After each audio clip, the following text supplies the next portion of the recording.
Hi, I'm Craig Dumont with PentecostalPastor.com, and actually we are at the Tennessee camp meeting here in the middle of June, and so you may hear a little bit of music in the background, some discussions going on around the display areas, but with me today is Fred Toke. Fred, you are with People for Care and Learning, and you've been gracious. You're taking a little bit of time out of your schedule here, even though it's maybe a little bit of a downtime here, but to talk to me about the ministry that you're engaged in, and and really what caught my attention as I walked around to all the booths. You're engaged in a missionary work, most of which is in Cambodia, but it goes over into Vietnam, right? Some incredible things that are going on. And we're going to talk about some specific people that you have here, some that, which caught my attention. But just share what you're kind of what People for Care and Learning is all about, the work that they're doing over there. Because I guess I'm going to jump ahead. I'll do a little bit. What I really, as I was looking through your literature, you said that you are with education and learning. And it was not just feeding people. And I got to tell you that when I saw that, I thought, wow, what a powerful, especially with seeing some of your stories, how amazing that was. So can you tell us a little bit about that?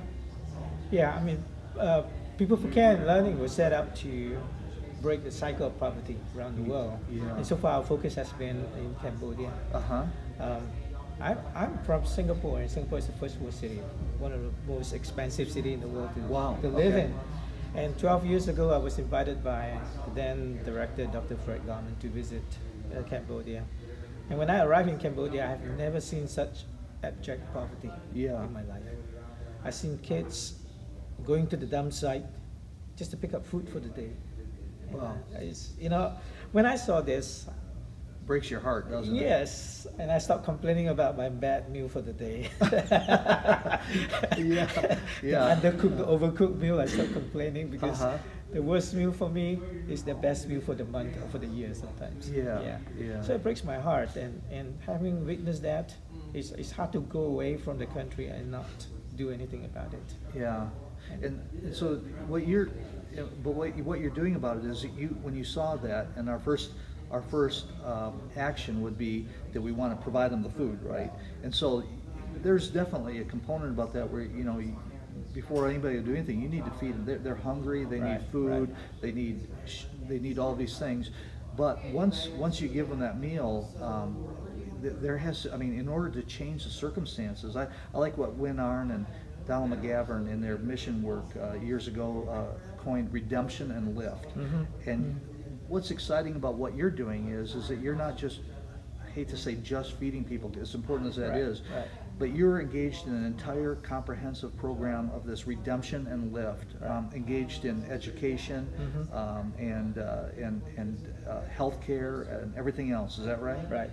I think we call it the whole transformational process. It's not just feeding. We have to meet the need. If the stomach is hungry, we give them food. At the same time, we provide them with education, hope, and dignity, and the future that they can look forward to. That's very different from where they were, to have a future where they could imagine themselves being successful and doing the thing that they want to do. Yeah. Now, Cambodia is an incredibly, as you mentioned, it's not just a small part. It's the entire country is impoverished. It's almost North Korea's level, right? Maybe not quite that bad. And even though Christians aren't dying for their faith there now, for the most part, they're still persecuted. There's still oppression. But it's amazing to see when God's people start to interact there, how the Holy Spirit does bring that redemption lift. And you've got some stories here that I'm just going to pull out. This caught my eye, this young lady, and you have personal experience with her. This is a young lady, this is a success story, and I'll try to put this up on the camera, but share a little bit about this young lady. Well, this girl, her name is Paul. She came to us when she was about 7, 8 years old. Her father abandoned the family, and she's the oldest of 3 girls in the home. Her mother was very sick, and she struggled to make ends meet. At 7, 8 years old, she had to work 3 jobs. Yeah. Just At 7 years old. Yeah. Yeah. She had to work 3 jobs to bring food on the table to feed her, to help feed her sisters, and then her mom. And she didn't know about us. She came to our center, and there we took her in. We Now you'd mentioned her father had abandoned her. Abandoned her. She never seen him ever since. It's very common in Cambodia where the father just leave them. Unfortunately, it's become a little bit common here in the United States too. But yeah, so they just abandoned. Yeah. So she's at 7 years old. Yeah, and since then she was put through school, and just this year, in February, she actually graduated as a medical doctor. Isn't that amazing? So Yeah. so from the time she's 7, you guys shepherd her pastoral care through for education, got her into medical school. Right. Now she's a medical doctor. Right. Wow. That's amazing. It is. Someone with no hope for the future now become the hope for her nation, that she can go into the village and go into her own people to help heal. Yes. Wow. That's amazing. Fred, we were talking a little bit earlier. That used to be the template for world missions. Right. When we would go into communities, we would bring them relief and food or things. But the first things that missionaries did wasn't necessarily build a church, or to do that. They would build schools and hospitals. Right. And by taking care of them, and then also providing the food, but there was again coming to that redemption lift, and people would, as they were lifted out of that, then the entire community would be transformed. And now today we don't see a lot of that. Today, we've got into where we're just trying to win souls for Jesus, and there's nothing wrong with that. I want to be very, but if you just leave it there, if you don't have the structure, now today we see Muslims now that are coming in and building schools and hospitals. They've taken our methods, and we need to take that back, because we need to be raising up Christian communities that can really bring life and life more abundant. I think not just the Muslims. Over in Asia, you see the Buddhists are doing more of this work today. Oh, really? Okay. They're very active in all this social work. And I think so are the Hindus. And now so, the Hindus, Buddhists, I thought Hindus were were class oriented, where you weren't ever supposed to move outside of those realms. Right now they do that. Back home, I experience and see that the Hindu temple welcome the poor Muslims and the poor people to the temple for food. Wow. Yeah. Okay. The church the modus operandi of most churches would be come and taste. The work of missions, it should be go out and touch. Yeah. And that's what we have been doing for PCL. We go out and touch lives. It may not necessarily be a church, but it's a ministry where we can touch their lives, meet their needs, and then they come to know Jesus through what we do. And Sopo, Dr. Sopo now, is a very committed Christian, and she wanted to use her medical training as a part of her evangelistic work to reach out to her own people. Wow. Yeah. And she's not an isolated case. You have other, maybe not medical doctors, but maybe not so dramatic, in terms of that, which is amazing. But but what you're seeing is you're looking at every single person on the planet, wherever they're at, wherever they even come from, whether it's abject poverty or wherever, they are made in the image of God Himself, and so that by the Spirit of God and working through His people, the ability to see those people, whatever station in life they're at, through the power of the gospel, to pull out that and to let them live up to their potential, their gifts that God has placed in them. An amazing thing, isn't it? We have several of our children who grew up in our children's home. Today they are youth pastor, worship leader. Really? Yeah. Okay. And many of them wanting to be a pastor when they grow up. Now you also are doing something. Now this has been developing over time, but you were sharing with me. Now right now you have kind of some coffee places where you can put some people to work, right? Right. But you were talking to me about one of the things that's really amazing is the growing amount of factories that are starting to move into Cambodia, right? And also Vietnam as well. But you kind of have an idea of how to use some of those new economic opportunities to bring some additional work opportunities and dignity and all that to your people that you're working with. Right, right. What do you what are some of the things that you're looking at as you go forward? Are you working with maybe factory owners to put to work some of your people? I think this is in the pipeline for us to work with entrepreneurs, business owners, and how we can train our people to have the skills that they can then be sent to such places to find work and job. And when they are able to work and have their own income, then they find dignity in their own life. Yeah. Well, you know, that's interesting because now it's a whole different economy, but in South Korea, Dr. Cho, of course, became one of the leading employers in all of South Korea because all of the employers went to him and said, hey, the Christians are the best workers.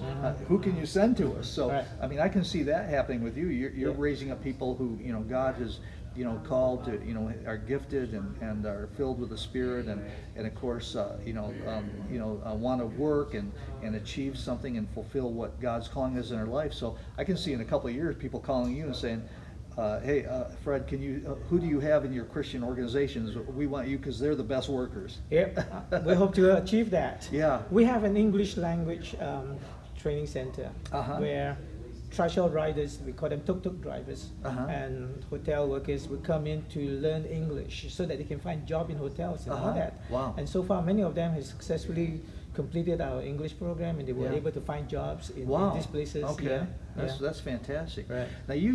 Now right now you're going back and forth. You kind of are fulfilling a kind of a dual role right now. You're to put it, I guess in one way, you're kind of on the ground in Cambodia and Vietnam, and I guess you're still in Singapore, of course.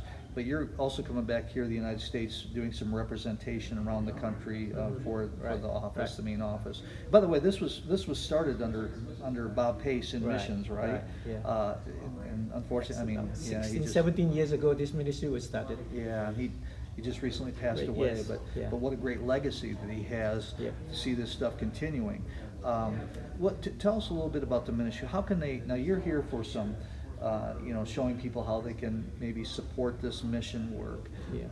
And as I said, some of the materials are about how this benefits the local church, and I pastored for 20 years, so I don't want to say that that's not important, but the important thing is not how it benefits our local church per se, that that in terms of attendance or anything, but how that church really can be engaged and participate in your ministry, well, not your ministry, but this ministry of reaching these young people and changing their lives. How can they get involved in that? Well, firstly, they can visit Cambodia and see for themselves. Other than that, how can we be just 27 hours flight time, that's all. Yeah. No, okay, you can help them on that if there's someone that would like to come over and see that. Yeah, otherwise they could sponsor some of our children through their education. Right now, many of our children have grown up and they are going into universities, and we like to support them in this, and so that they can fulfill their So you have sponsorship programs, right?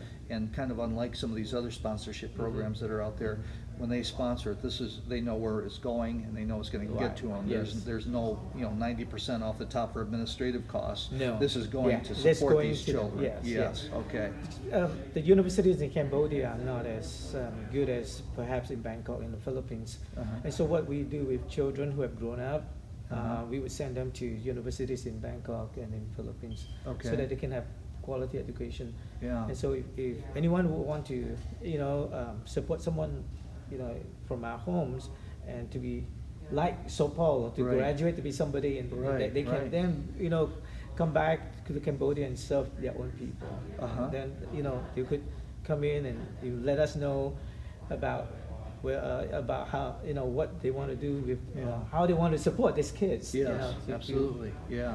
To help them to grow into where God wants them to be. So that's an amazing thing, because you're building up young people, well, of every age, but especially young people that will not just be something for today or tomorrow, but something that will last a lifetime. Right. And to see what God does.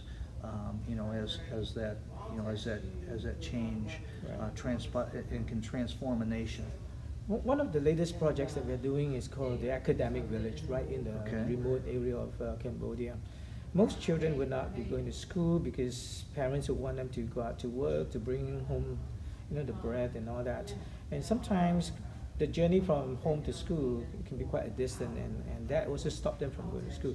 So what we're going to do is to build an academic village where children can stay in that village from Monday to Friday, and then they go to school, and during that week, from Monday to Friday, we can feed them, tutor them, help them, mentor them, and then weekends we send them back to their homes.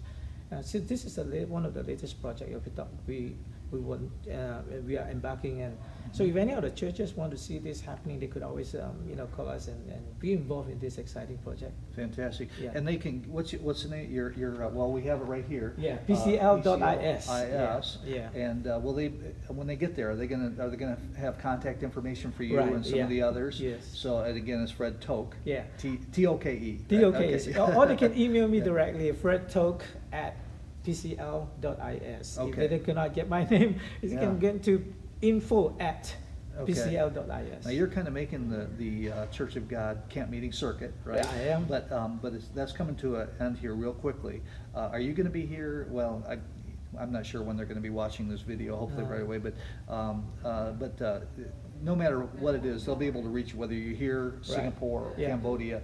They're going to be able to get a hold of you. Right. Okay. Good. Yeah. And that would be a great way for people to come in if they want to really get involved in something that they have someone that they know and is on the ground there, and they can. You're going to keep them up to date on what's happening. They can be on a constant update so that they know how their involvement, how their giving is not just feeding people, but again transforming lives through education, the gospel, work, and then those people give back to their communities. That's a great thing. I think what we do is to not so much become the pillar of the people's life that we are reaching out to. We like to be the scaffolders, and we build them up. Absolutely. Support them. Wow. And when they are mature enough to be on their own, the scaffolders have to remove it so that they can go on and do the favor on someone else. Wow. So that's what I love that analogy. I'm going to steal that analogy for other things. That's great. Yeah, that's a. In Asia, it's copyright is right to copy. Oh, okay. The old saying is he who seldom quotes is seldom quoted, and I plagiarize with abandon. But anyway, so Fred, thank you for taking a little bit of time, and I hope that we have a lot of. I think we will. A lot of the people that watch us, I hope that they contact you and start to develop a relationship to see how they can further this incredible ministry to a part of the world, frankly, that we don't hear enough about and know enough about what God is doing there. And I appreciate your work over there. It's one of the things that the churches can do. If you don't mind if I just add on. That's fine. That's fine. Is to participate in this project. You make a good preacher. In closing, this is one of my many closings. One of the things that the churches can do is to participate in this Buy a Tree, Change Your Life project, where churches can host a site to sell Christmas trees during the Christmas season, and all the proceeds will go to help children globally and locally. Okay. And so this project will help to raise funds for children in Cambodia as well as in those in the U.S. in their own local community. Yeah. And so this is an exciting project. And so if they want to know more about this, it's buyatreechangeyourlife.com, and then they can find more information about this. That would be great. Well, at the perfect giving time of the year. Right. I mean, after all, if you're getting a tree from Walmart, you can always get a tree from here too. That's right. That's right. Well, Fred, thank you very much. I appreciate that. We'll put that information up. God bless. Thank you so much. God bless.